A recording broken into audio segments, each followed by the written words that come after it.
Hello guys, तो मैं हूं पिंकी पालीवाल और आज हम क्या पढ़ने वाले हैं। आज हम पढ़ेंगे रिप्रोडक्शन इन ऑर्गेनिज्म, जो कि हमारी क्लास 12th का फर्स्ट चैप्टर है। तो शुरू करते हैं हम। यहां हम पढ़ेंगे, देखो मैंने ना यहाँ पर ए सेक्शुअल रिप्रोडक्शन लिखा हुआ है। इस चैप्टर के अंदर ए सेक्शुअल रिप्रोडक्शन भी है एंड सेक्शुअल रिप्रोडक्शन भी है। तो यहां हम देखेंगे ए सेक्शुअल रिप्रोडक्शन के बारे में। अब आपको दो टर्म मिलेंगी, कहीं तो ए सेक्शुअल रिप्रोडक्शन मिलेगा, कहीं पर लिखा हुआ मिलेगा आपको वेजिटेटिव प्रोपोगेशन। हमारे पास में दोनों टर्म्स में क्या डिफरेंस है? अगर आपके पास में एनिमल्स के अंदर रिप्रोडक्शन होती है without the formation of gametes, तो वो हमारे पास में क्या कहलाती है? वो कहलाती है एसेक्सुअल रिप्रोडक्शन। जबकि प्लांट्स के अंदर जब आपके पास में गैमीट्स की फॉर्मेशन ना हो, किसी प्लांट पार्ट से ही दूसरा प्लांट बने, तो वो कहलाता है वेजिटेटिव प्रोपोगेशन। दोनों ही आप ये मान सकते हो कि बस प्लांट के अंदर एनिमल्स के अंदर नाम बदल जाता है, मतलब आपका वही रहता है। ठीक है, हमारे पास में देखो जैसे हम शुरू करते हैं एसेक्सुअल रिप्रोडक्शन, यानी हम एनिमल्स की बात कर रहे होंगे। तो देखो हमारे पास में बडिंग एक मेथड होता है जो कि एसेक्सुअल रिप्रोडक्शन का मेथड है। बडिंग हमारे पास में होती है ईस्ट और हाइड्रा के अंदर। ठीक है, ईस्ट हमारा एक फंगस है और हाइड्रा आपका क्या है? आपके पास में एनिमल किंगडम से ही बिलोंग करता है वैसे तो हमारा ये हाइड्रा। ठीक है, हमारे पास में ईस्ट एंड हाइड्रा की हम बात करते हैं यहाँ पर। ठीक है, तो बडिंग किन दो ऑर्गेनिज्म के अंदर दे रखी है हमें एनसीईआरटी के अंदर? East and hydra. क्योंकि इस चैप्टर से ना डायरेक्टली एग्जांपल्स पूछे जाते हैं हमसे, ये नहीं पूछते कि बडिंग का मेथड क्या होता है, क्योंकि वो हम छोटी क्लासेस में करते हैं। यहाँ क्या आता है? एग्जांपल्स पूछे जाते हैं। नेक्स्ट है बाइनरी फिशन। बडिंग में तो क्या होता है कि जो आपका ऑर्गेनिज्म होगा उससे एक बड बनेगी, जैसे ही वो बड उस ऑर्गेनिज्म से डिटैच हो जाएगी तो वो नए ऑर्गेनिज्म में डेवलप हो जाएगी। ठीक है, उसके बाद में बाइनरी फिशन में यहां पर बढ़ाऊंगी आपको तीन एग्जांपल्स के साथ में। है तीनों ही बाइनरी फिशन, बस उनके प्लेन ऑफ डिवीजन के बेसिस पे हमने अलग अलग लिख रखा है।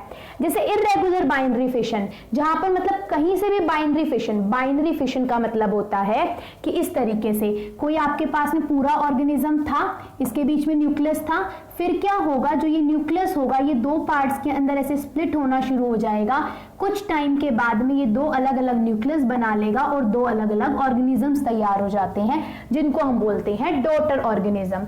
ठीक है, हमारे पास में तो इस टाइप का मेथड किसको बोलते हैं? बाइनरी फिशन, जब दो में टूट जाए। फिशन का मतलब होता है टूटना। तो इर्रेगुलर बाइनरी फिशन होता है अमीबा के अंदर और बैक्टीरिया के अंदर हमको मिलता है, ज्यादा हम अमीबा के अंदर पढ़ते हैं। नेक्स्ट है लॉन्गिट्यूडनल बाइनरी फिशन। तो लॉन्गिट्यूडनल बाइनरी फिशन होता है युग्लिना के अंदर। ठीक है, सो लॉन्गिट्यूडनल बाइनरी फिशन होता है हमारा युग्लिना के अंदर।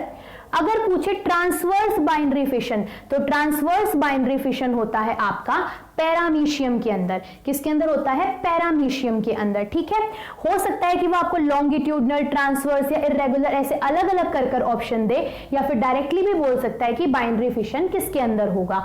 ठीक है, हमारे पास में अच्छा, तो हमने ये पढ़ लिया। एक प्लेनेरिया नाम का भी एक ऑर्गेनिज्म होता है जिसके अंदर भी क्या होती है?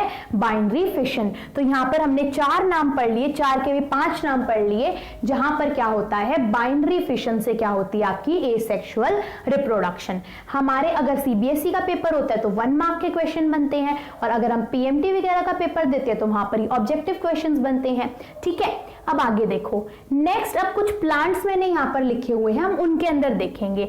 सारे प्लांट्स तो नहीं है। देखो प्लांट्स के अंदर हम पढ़ते हैं, अभी तो मैंने ये बताए कौन कौन से मेथड्स है जिनसे एसेक्सुअल रिप्रोडक्शन होती है। अब यहां पर वो है कि कौन सा पार्ट होता है जिससे होती है एसेक्सुअल रिप्रोडक्शन, यानी उनकी बॉडी का कौन सा पार्ट इन्वॉल्व होता है एसेक्सुअल रिप्रोडक्शन में। सबसे पहले है जूस्पोर्स।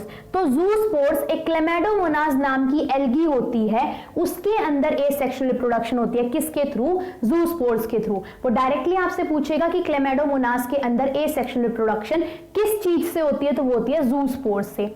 ठीक है, नेक्स्ट है पेनिसिलियम।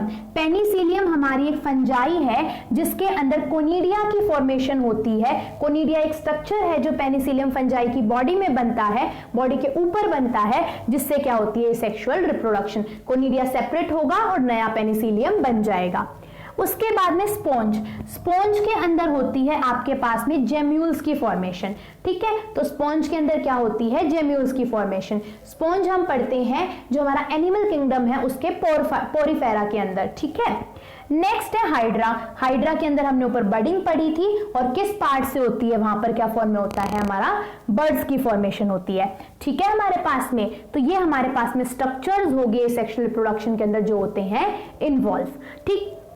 अब आपके पास में है वेजिटेटिव स्ट्रक्चर इन प्लांट्स, यानी अब हम कुछ प्लांट्स के एग्जांपल पढ़ेंगे और वहां पर हम देखेंगे कि क्या क्या उनके अंदर या कौन सा स्ट्रक्चर होता है जिससे होती है सेक्सुअल रिप्रोडक्शन।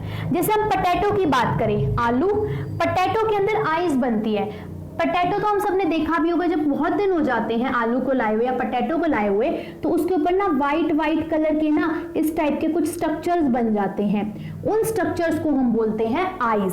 तो इन आइज से क्या होती है पोटैटो के अंदर वेजिटेटिव रिप्रोडक्शन, यानी आप सॉइल के अंदर अगर इस पोटैटो को क्या कर दोगे, सॉइल के अंदर आप इसको क्या करवा दो, मतलब जर्मिनेट कराओगे, सॉइल के अंदर आप इसको रख दोगे, तो क्या होगा, यही इन आइज से नया प्लांट की फॉर्मेशन हो जाएगी, ठीक है। नेक्स्ट है जिंजर, यानी कि अदरक। अदरक में आपके पास में राइजोम की फॉर्मेशन होती है, और यही जिंजर के अंदर कौन सा वेजिटेटिव रिप्रोडक्शन का ऑर्गन है आपके पास में, सॉरी हम पार्ट बोलेंगे क्योंकि प्लांट है तो उसके अंदर राइजोम्स की फॉर्मेशन होती है। टर्मरिक के अंदर भी राइजोम बनता है, जिंजर के अंदर भी राइजोम बनता है। अगेव नाम का एक प्लांट होता है, ये क्वेश्चन बहुत बार पेपर में पूछा जाता है कि अगेव के अंदर कौन सा रिप्रोडक्टिव स्ट्रक्चर होता है आपके पास में, वेजिटेटिव रिप्रोडक्टिव स्ट्रक्चर, तो वो होता है बुलबिन्स। अगेव का तो कभी मत पूछना, अगेव का 1000 बार क्वेश्चन आता है, या तो पूछेगा कि बुलबिन्स किसके अंदर बनते हैं, या फिर पूछेगा कि अगेव के अंदर वेजिटेटिव प्रोपोगेशन किस स्ट्रक्चर से होती है हमारे पास में, ठीक है।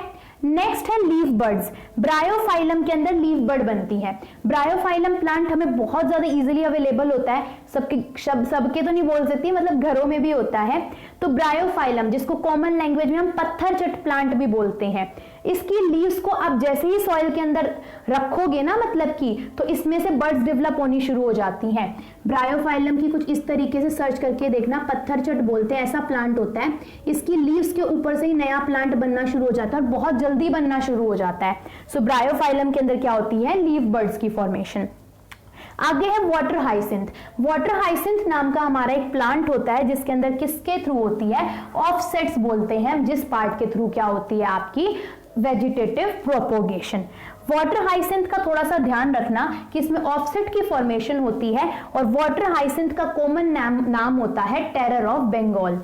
टेरर ऑफ बंगाल क्यों बोला, इस प्लांट को ना मतलब इंडिया के बाहर से लेकर आया गया था, क्यों, क्योंकि इसके ऊपर ना काफी सुंदर फ्लावर्स आते हैं और इसकी लीफ का स्ट्रक्चर काफी अच्छा होता है। तो पहले तो हम ले आए इसको, बाद में ये इंडिया के अंदर इतना ज्यादा ग्रो करने लग गया कि जहां पर भी आपका स्टेगनेंट वाटर होता, यानी कि रनिंग वाटर नहीं होता, खड़ा पानी होता, वहीं पर ये पूरे के पूरे लेक को क्या कर लेता, कवर कर लेता। पूरे के पूरे लेक को कवर कर लेगा, जितनी डिसॉल्व्ड ऑक्सीजन होगी आपकी लेक के अंदर उसको कंज्यूम करेगा। अगर ये प्लांट ही पूरी की पूरी ऑक्सीजन को कंज्यूम कर लेगा तो नीचे जो एक्वेटिक ऑर्गेनिज्म होंगे, फिशेस वगैरह, वो डाई होने शुरू हो गए, और इसकी ग्रोथ बहुत ज्यादा जल्दी होती है, इसलिए इसको बोला गया टेरर ऑफ बंगाल, क्योंकि इसके ग्रोथ को कंट्रोल करना मुश्किल हो गया था। लाए थे तो इसके फूलों और उसके पत्तों की वजह से, लेकिन बाद में हमें से ही ये संभाला नहीं गया। तो वाटर हाइसिंथ कई बार हम देखते हैं ना कि जैसे कोई कहीं पर खड़ा पानी वगैरह हो तो देखते वो पूरी की पूरी नदी वगैरह ही क्या हो जाती है, हरे हरे पत्तों से ढक जाती है, तो वो वाटर हाइसिंथ ही होता है, इसको हम टेरर ऑफ बंगाल भी बोलते हैं, ठीक है। तो इस वाले पार्ट के अंदर हम इतना ही करेंगे।